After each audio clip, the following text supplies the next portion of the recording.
साथियों,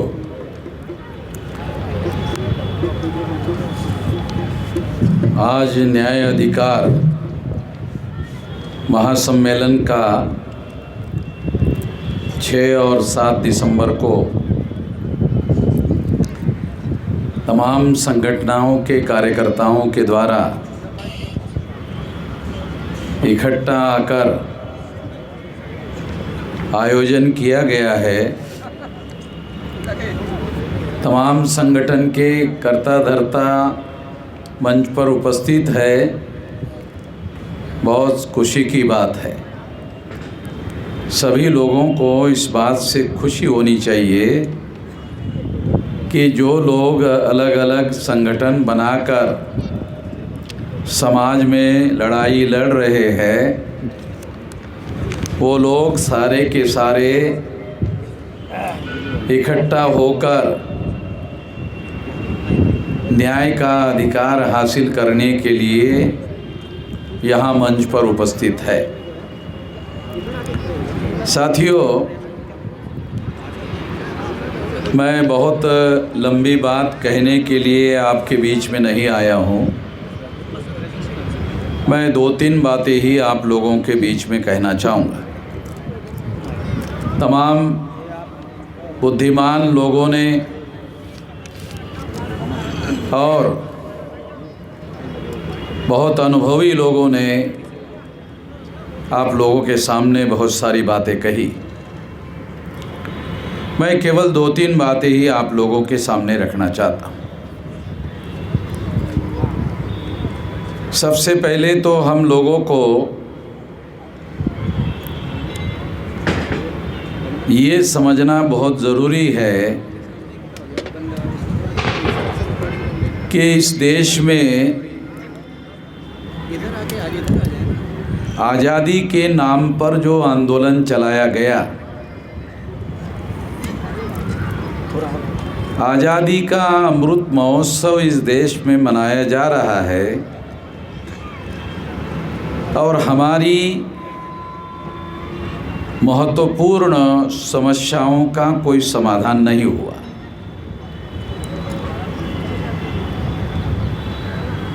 देश को चलाने वाले जो लोग हैं वो अमृत महोत्सव मना रहे हैं, मगर हम लोगों को इसके बारे में सोचना चाहिए, विचार करना चाहिए कि आज़ादी को हासिल करके 75 साल हो गए, मगर हमारी सामाजिक, आर्थिक, राजनीतिक समस्याओं का कोई समाधान हुआ नहीं। और अगर समाधान नहीं हुआ तो मैं ऐसा मानता हूँ कि जो इस देश के बहुसंख्यक लोग हैं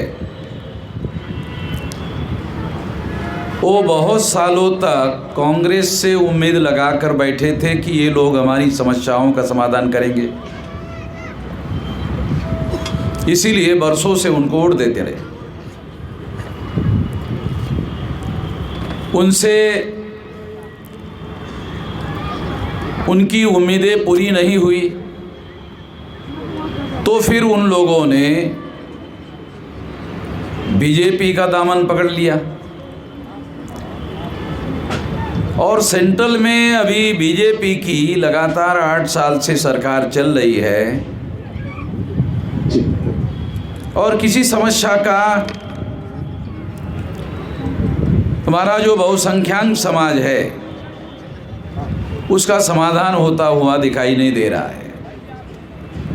अगर होता तो फिर ये न्याय अधिकार सम्मेलन को आयोजित करने की ज़रूरत नहीं थी।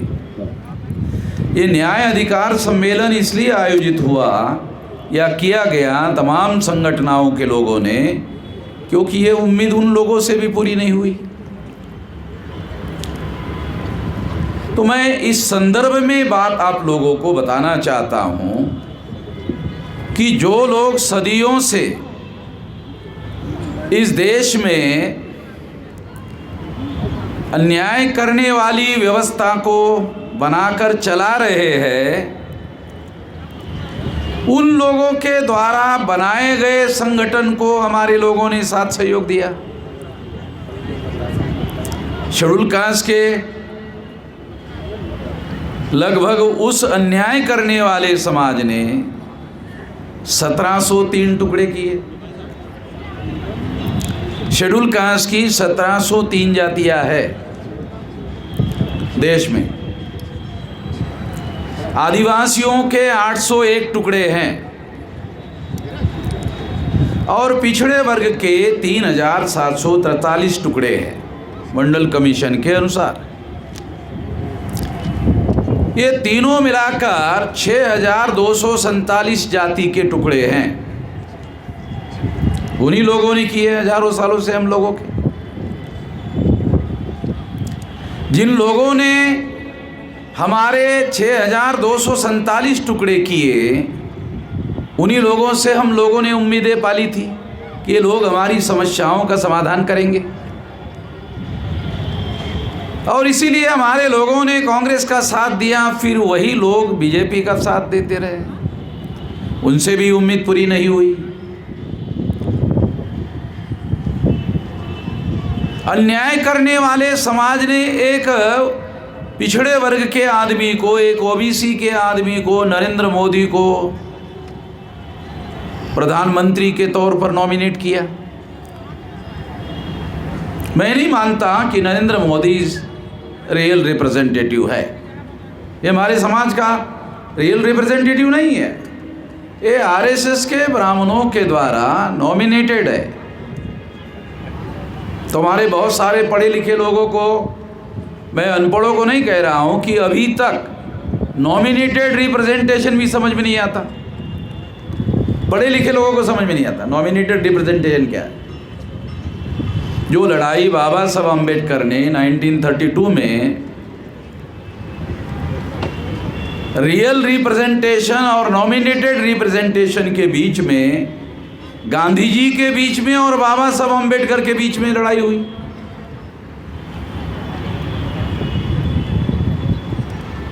हम बाबा साहब का नाम तो लेते रहते हैं और जयकारे भी बहुत लगाते रहते हैं,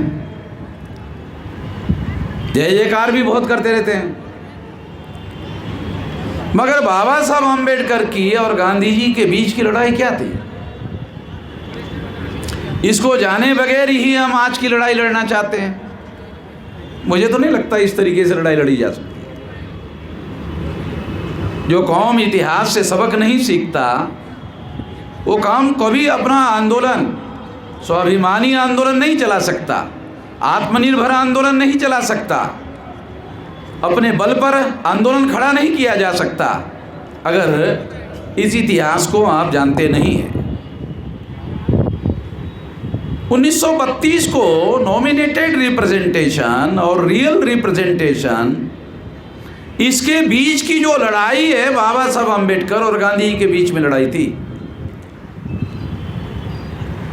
और बाबा साहब अम्बेडकर शेड्यूल कास्ट और शेड्यूल ट्राइब के लिए रियल रिप्रेजेंटेशन का 17 अगस्त 1932 को अधिकार हासिल करने में कामयाब हुए थे। कितने पढ़े लिखे लोगों को ये बात जानकारी है कि गांधी जी ने इस अधिकार को आमरण अनशन करके छीन लिया? कितने पढ़े लिखे लोगों को पता है? और अगर पता है तो वो पता होना क्या आज के तारीख में जो 131 मेंबर पार्लियामेंट शेड्यूल कास्ट और शेड्यूल ट्राइब के वर्तमान पार्लियामेंट में चुनकर गए हुए हैं, और जिसमें 76 मेंबर पार्लियामेंट शेड्यूल कास्ट और शेड्यूल ट्राइब के, भारतीय जनता पार्टी के 303 मेंबर पार्लियामेंट में शेड्यूल कास्ट और शेड्यूल ट्राइब के लोग शामिल हैं, जो बीजेपी की सरकार बनाने में लगे हुए हैं, उस सरकार को चलाने में लगे हुए हैं, जिसको हमारे पढ़े लिखे लोग, विधायक जी, सांसद जी, यानी आप लोग अपने लोगों को जगाते भी रहोगे, और दलालों और भड़वों को, जिनको बाबा साहब अम्बेडकर ने what Gandhi and Congress have done to untouchable नाम के किताब में दलाल और भड़वे कहा। उनको आप सांसद जी भी कहते रहेंगे, आप विधायक जी भी कहते रहेंगे, और आपको इस बात का मलाल भी होगा कि यहाँ लोग उपस्थित नहीं है। अरे लोग उनके साथ जाएंगे, इलेक्टेड मेंबर पार्लियामेंट के सांसद जी के साथ जाएंगे, विधायक जी के साथ जाएंगे कि आपके साथ आएंगे, कफल्लक लोगों के साथ में? उनके साथ जाएंगे ना, उनके साथ जाएंगे। जब तक आप उन दलालों और भड़वों के बारे में जिनको बाबा साहब अम्बेडकर ने what Gandhi and Congress have done to untouchable में दलाल और भड़ुआ कहा, आप कह सकते हो? जो बाबा साहब अम्बेडकर ने लिख कर रखा वो कहने की भी आप लोग जरूरत नहीं करते हो। तो लोग जागृत कैसे होंगे? उनसे लोग कटेंगे तो यहाँ मैदान में आएंगे, उनसे जुड़े रहेंगे तो आपके मैदान में कैसे आएंगे? और क्यों आएंगे? सांसद के पास जाएंगे ना, विधायक के पास जाएंगे, आपके पास क्या आएंगे? क्या है? अगर आपने पुलिस चौकी में टेलीफोन किया तो पुलिस चौकी वाला आपकी सुनता नहीं है, उसकी सुनता तो है कम से कम सांसद की और विधायक की, उसके साथ जाएंगे।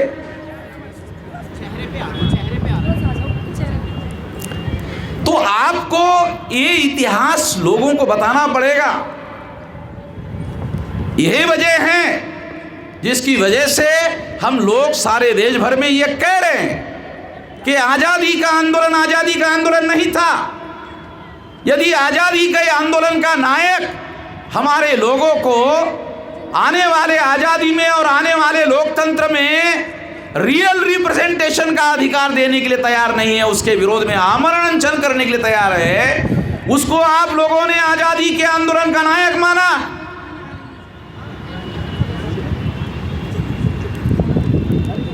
उसको नंगा करना पड़ेगा। वैसे तो वो आधा नंगा ही है, थोड़ी आधी कोशिश करनी पड़ेगी, ज़्यादा कोशिश नहीं करनी पड़ेगी। आधी कोशिश करने के लिए भी आप राजी नहीं हैं। आप अपने लोगों को इसके लिए जागृत नहीं करोगे तो आपके साथ जो उनके साथ लगे हुए हैं, अरे आपके साथ आएंगे कैसे जब तक उनसे आप लोग अलग नहीं करोगे? उनसे उनको अलग करना पड़ेगा तो फिर ये मैदान भरेगा। क्यों नहीं भरेगा? ये मैदान कि मैंने अधिकारियों को पूछा भाई कितने भर सकते हैं, तो आधा ही रख दिया, अभी तो ये तो पूरा रखा ही नहीं। मैंने अभी आते आते पूछा, अरे ये तो मैं अभी बुक करने वाला था ये पूरा भरने के लिए, अभी मैं दूसरा कार्यक्रम यहाँ पूरा, मैंने कहा तो साला आधा ही रह गया। तो यहाँ कार्यक्रम करने का साला कोई मीनिंग नहीं रहा अभी तो, क्योंकि तो हम लोग जितना इकट्ठा कर सकते हैं तो उसके लिए जगह ही नहीं हो रही है अभी रामलीला मैदान। 2-3 लाख लोग तो हमने आरएसएस के हेडक्वार्टर 3.5 लाख लोग लेकर गए थे, यहाँ तो जगह नहीं है, यहाँ तो 60-70 हज़ार से ज़्यादा लोग नहीं आ सकते। साथियों, मैं आपको ये बताना चाहता हूँ कि यदि आज़ादी का आंदोलन होता तो फिर गांधी जी को हमारे लोगों के मिले हुए अधिकारों के विरोध में आमरण अनशन करने की क्या जरूरत थी? अगर वो हमारे ही मिले हुए अधिकारों के विरोध में छीनने के लिए आमरण अनशन कर रहे थे तो फिर वो आज़ादी का आंदोलन भी चला रहे थे, वो कैसा चला रहे थे? ये सिंपल सवाल हमारे दिमाग में पड़ना चाहिए। इसलिए साथियों, मैं आपको इतिहास को खंगालना पड़ेगा, और बहुत पुराना इतिहास नहीं, आधुनिक भारत में जहां 1848 से लेकर ये आधुनिक भारत में लड़ाई लड़ी गई है, उसका इतिहास तो कम से कम हम लोग ठीक से समझे। अगर उसका इतिहास ठीक से समझने की कोशिश करेंगे तो फिर हम आज़ाद भारत में, जो हमें आज़ादी नहीं मिली है, पुलिस चौकी में हमारा एफआईआर नोंद नहीं होता, भाई आज़ादी मिली है, क्या आज़ादी मिली है? हमारे लोगों को आदिवासी इलाके में 500 आदिवासियों को एफआईआर नोंद करने के लिए जाना पड़ता है, जो सुप्रीम कोर्ट कहता है कि ये संवैधानिक अधिकार है। एफआईआर संवैधानिक अधिकार है, तो एक आदमी पुलिस चौकी में जाकर नोंद कर ले तो नोंद होना चाहिए, नहीं होती। काहे की आज़ादी है? इसको आज़ादी कहा जा सकता है? इस देश में आपके इलेक्टेड रिप्रेजेंटेटिव है 131 मेंबर पार्लियामेंट और 1000 से ज़्यादा एमएलए है पार्लियामेंट में, उनको कोई बोलने नहीं देता। अरे आपकी छोड़ो, आपके इलेक्टेड रिप्रेजेंटेटिव को पार्लियामेंट में कोई बोलने नहीं देता। जब आपके इलेक्टेड रिप्रेजेंटेटिव को बोलने नहीं देता कोई, और लोकसभा का सभापति ही उनको रोकता है। हीरालाल परमार का नाम सुना? 82 में संसद में, जब 82 में रिजर्वेशन विरोधी आंदोलन हुआ था गुजरात में, वो संसद में बोलना चाहता था तो सभापति ने कहा, परमार जी आपकी कांग्रेस पार्टी ने आपका नाम बोलने के लिए नहीं दिया है, आप नहीं बोल सकते। हम बहुत जल्दी भूलने वाले लोग हैं। हमारे पिछवाड़े पे डेली लात पड़ती है, मगर भूलने का हमारा ऐतिहासिक रिकॉर्ड है। हम बहुत जल्दी भूल जाते हैं और फिर नई नई कहानियां हमारे सामने आती रहती हैं। साथियों, एक तो ये बात हम लोगों को, ये जो 1848 से लेकर 1956 तक का जो आधुनिक भारत का इतिहास है, अगर उसे ही ठीक से समझ लो, बहुत पुराना 2-3 हजार साल का छोड़ो, ये भी अगर इतिहास ठीक से समझ लो और समझकर उसके सबक लेकर अगर आप अपने लोगों को जगाने का काम करो तो लाखों लोग ये मैदान पर इकट्ठा हो सकते हैं। क्यों नहीं हो सकते? तमाम संगठनों के कार्यकर्ता यहाँ मंच पर इकट्ठा आए हैं, बहुत अच्छी बात है, बहुत खुशी की बात है। मगर ये निश्चित रूप से हम लोगों को दुखी करने की बात है कि यहाँ 90% कुर्सियाँ खाली है। निश्चित रूप से हम लोगों को दुखी हैं। तो जो केंद्र सरकार चलाने वाले बीजेपी और आरएसएस के लोग हैं, क्या मैसेज गया यहाँ से? बहुत गलत मैसेज गया, बहुत दुखी करने वाला मैसेज गया। उनका हौसला बढ़ता है इस वजह से, हमारे दुश्मनों की हिम्मत बढ़ती है इससे। तो ये हमारी समस्या है और ये समस्या रहेगी। एक तो ये बात मैं आप लोगों को बताना चाहता हूँ। दूसरी बात मैं आप लोगों को बताना चाहता हूँ, क्योंकि मैं 3 ही बात बोलूँगा। दूसरी बात ये है कि हम लोगों को इस देश में परिवर्तन करने के लिए आंदोलन चलाना होगा।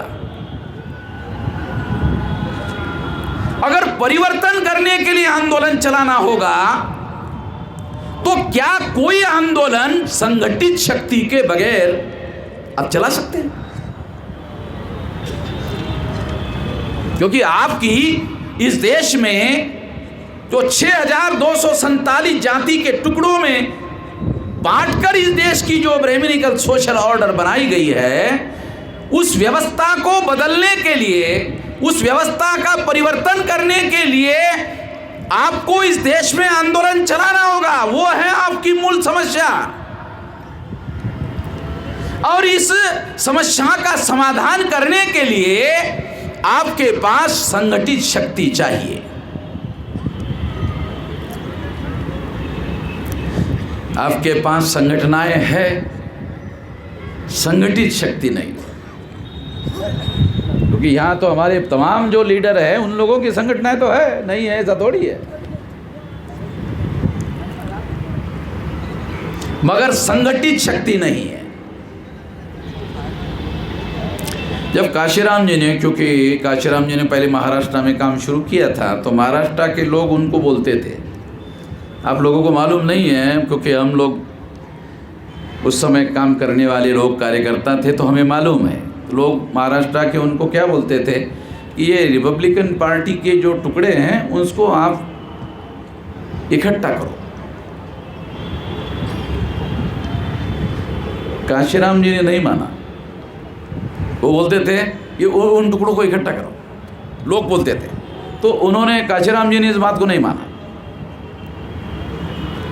उनका कहना था कि इनको इकट्ठा करने के लिए मैं जितना समय लगाऊंगा, होगा कि नहीं होगा नहीं बोल सकते, क्योंकि बहुत पहले दूसरे लोग भी कोशिश कर चुके हैं। उससे बेहतर तरीका है जनता को जगाकर इकट्ठा करना। मैं आपको हिस्टोरिकल बात बता रहा हूँ, सबूत के आधार पर बता रहा हूँ। तो उन्होंने दूसरा रास्ता अपनाया। कौन सा? जनता को जगाकर इकट्ठा करने का। आप लोगों ने नेताओं को इकट्ठा करने का काम किया, अच्छा काम किया, वैसे गलत नहीं है ये, अच्छा का जो काशीराम जी ने इसको अच्छा नहीं माना। आप लोगों को थोड़ा हिस्टोरिकल फैक्ट बता रहा हूँ, ये रास्ता सही नहीं है ऐसा काशीराम जी का मानना था। इससे हमारा कुछ होगा नहीं, इससे समाधान नहीं होगा। अभी भी कुछ लोग ये बोल रहे थे, एक लड़की बोल के गई कि अब यहाँ हमारे संगठनकर्ता नेता लोग इकट्ठा तो हो गए, कल क्या होगा यकीन नहीं है। तो लड़की का यकीन नहीं है, हमारे लोगों हमारे ऊपर विश्वास नहीं है लड़की का, तो वो मैं उसको गलत नहीं मानता। जिस लड़की ने अपनी बात कही उस लड़की को मैं गलत नहीं मानता। तो इसलिए मैं आपको ये बात कह रहा हूं कि काशीराम जी ने महाराष्ट्र के लोगों की बात को नहीं माना और उन्होंने जनता को जगाकर इकट्ठा करने का काम किया, उसमें उनको सफलता मिली। काशीराम जी को उसमें सफलता मिली। अगर काशीराम जी को सफलता मिली तो मुझे लगता है कि ये सफलता हासिल करने वाला रास्ता है, इसको दूसरे लोग भी अपनाकर सफल हो सकते हैं। एक तो ये बात मैं आप लोगों को बताना चाहता हूँ, लंबी बात किए बगैर। तीसरी बात, ये तीसरी कहकर समाप्त करना चाहता हूँ।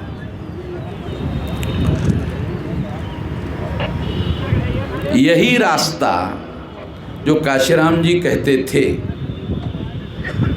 या वो करते थे, हम लोग वही कर रहे हैं। हम लोग वही कर रहे हैं और आज 31 राज्यों में 567 जिलों में और 4000 से ज़्यादा तहसीलों में और 1.5 लाख से ज़्यादा गाँवों में 22,000 से ज़्यादा ब्लॉक में हमारा संगठन फैला हुआ है, जिसके लिए मैं 18 साल 3-4 महीने की मेरी उम्र थी तब से लगा हुआ हूँ। अभी मेरी 65 साल की उम्र पूरी हो गई। तो इसमें हमने इतना लंबा समय, लगभग 5 दशक संगठन निर्माण करने के लिए लगाया। आप लोगों ने केवल इतना ही देखा और सुना कि 3.5 लाख लोग आरएसएस के हेडक्वार्टर पर गए थे, इतना ही आपने देखा और सुना। आपको ये मालूम नहीं कि ये यकायक कैसे हो गया। तो यकायक नहीं हुआ, इसके पीछे 5 दशक की लंबी जद्दोजहद है और इतना बड़ा संगठित शक्ति का निर्माण हम लोगों ने किया, जो काशीराम जी ने रास्ता बताया। और बाबा साहब आम्बेडकर का जय जयकार किए बगैर, क्योंकि हम लोग जय जयकार बहुत ज़्यादा करते हैं और जय भीम जो है बहुत, आजकल तो जय भीम जो है ज़्यादा ज़ोर से बोलने का भी एक नया रिवाज आ गया है। मतलब धीरे से बोलने के बजाय ज़्यादा ज़ोर से।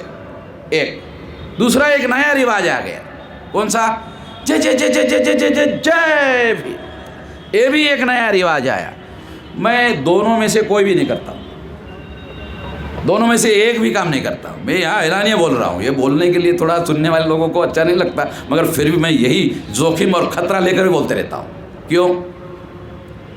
क्योंकि मैं एक कैडर बेस ऑर्गेनाइजेशन बनाता हूँ, चलाता हूँ, और हमारे समाज को अगर आप बदलने का काम करना चाहते हो तो केवल मात्र एक विकल्प है कि आपको अपने समाज को संगठित करने के लिए कैडर बेस ऑर्गेनाइजेशन बनाना पड़ेगा। आप आरएसएस के विरोध में बोलते रहते हो, भाषण देते रहते हो, उनको कोई फर्क नहीं पड़ता। क्यों? कैडर बेस ऑर्गेनाइजेशन है, कम्युनिस्टों का कैडर बेस ऑर्गेनाइजेशन है, तो आरएसएस पर कोई असर नहीं पड़ता। आरएसएस को असर पड़ता है जब आपका कोई राष्ट्रीय स्तर का कैडर बेस ऑर्गेनाइजेशन हो और हर जिले में एससी एसटी ओबीसी के लोग कोई वैचारिक सवाल होता है तो जिले में ही जवाब देने का काम करे, तहसील में ही जवाब देने का काम करे। यहाँ रामलीला मैदान में आकर जवाब देने के बजाय वही तहसील में और जिले में ही जवाब देने का काम करे, तब तो आप लोगों को बचाने का काम कर सकते हो, तब तो आप संविधान को बचाने का काम कर सकते हो। एक बहुजन समाज पार्टी का एमएलए आगरा का बहुजन समाज पार्टी छोड़कर बीजेपी गया, उसने आकर बताया कि वहाँ चर्चा चलती है कि ये वामसेप के लोग अगर नहीं होते तो अभी तक तो हमने संविधान बदल दिया होता। वो एमएलए वहाँ आगरा का बीएसपी छोड़कर गया बीजेपी में, तो वहाँ मीटिंग में चर्चा होती है तो उसने आकर बताया, तो हमारे लोग उसके पास चंदा मांगने के लिए गए थे, तो है नहीं आपको चंदा नहीं देंगे। जब वहाँ संविधान बदलने की बात के रेफरेंस में वामसेप का नाम आया और कहा कि वामसेप नहीं होता ना तो अब तक तो बदल दिया होता, वो वापस आकर टेलीफोन किया हमारे लोगों को कि जरा आ जाओ, तो कहा क्यों, वो चंदा लेके जाओ। चंदा मांगने के लिए गया तो दिया नहीं। जब उसने अंदर जाके बीजेपी वालों से सुना ना, तब जाकर हमारे आदमी की अकल जो है, ये कौन लड़ रहा है, मैं आपको बताना चाहता हूँ, समझाना चाहता हूँ कि हमारे समाज की लड़ाई अगर आप वास्तव में लड़ना चाहते हो और बदलना चाहते हो और यहाँ आकर केवल भाषण नहीं करना चाहते हो, यहाँ बहुत ज़ोर ज़ोर से अगर मान लो आप भाषण कर लोगे और ये समझ लोगो कि इससे आपका दुश्मन डर जाएगा, आपका दुश्मन पर प्रभाव पड़ेगा, इससे कुछ नहीं होने वाला। बहुत ज़्यादा ताकत और बहुत ज़्यादा शक्तिशाली लोग हैं और कांग्रेस वाले बीजेपी के विरोध में, बीजेपी वाले कांग्रेस के विरोध में ये बोलते रहेंगे, मगर संसद में गले भी मिलते रहेंगे, संसद में गले भी मिलते रहेंगे। राहुल गांधी को आपने, नरेंद्र मोदी को संसद में गले मिलते हुए देखा होगा, नहीं देखा होगा तो अभी भी यूट्यूब पर अवेलेबल है, देख लेना थोड़ा सा घूम घाम करके। तो मैं आपको ये बताना चाहता हूँ कि आपको अपने समाज को परिवर्तन के दिशा में अगर लेके जाना है और व्यवस्था अरे सारे देश भर में फैली हुई है गैर बराबरी की, अन्याय करने वाली गैर बराबरी की व्यवस्था फैली हुई है, तो आपके पास राष्ट्रव्यापी संगठन चाहिए और उस संगठन की संगठन शक्ति चाहिए। उसके आधार पर आप बदलाव का, उसके आधार पर आप परिवर्तन का काम कर सकते हो। यहाँ भाषण करके बदलाव हो जाएगा, मुझे नहीं लगता कि ऐसा हो सकता है। मुझे इस पर यकीन नहीं है, मुझे इस पर विश्वास नहीं है। भाषण करना गलत है ये नहीं कह रहा हूँ, भाषण करना गलत है ये नहीं कह रहा हूँ, तो आप लोगों का मिसअंडरस्टैंडिंग हो जाएगा कि भाषण करना ही गलत। नहीं, मैं ये नहीं कह रहा हूँ, मैं कह रहा हूँ संगठन शक्ति के बगैर भाषण करना, इसका कोई रिजल्ट नहीं निकलेगा। आपके पास संगठन शक्ति चाहिए, फिर उन लोगों के सामने अगर कोई वैचारिक एजेंडा आप रखते हो तो वो लोग गांव-गांव तक लेके जाएंगे। अगर ऐसा आपके पास संगठन शक्ति नहीं है तो लोग यहाँ सुनेंगे और फिर अपने अपने घर चले जाएंगे। वो लोग प्रचारक बनने चाहिए आपके विचारधारा के, और वो गांव-गांव में बात को फैलाने वाले होने चाहिए, तब तो ये काम आगे बढ़ सकता है। ऐसा करना होगा। ये तीसरी बात मैं आप लोगों को कह रहा हूँ, और मैंने आपको वादा किया था कि 3 ही बात कहूँगा, तो 3 कह दिया और मेरी बात ख़त्म हो गई, और ज़्यादा मैं लंबा नहीं कहना। धन्यवाद।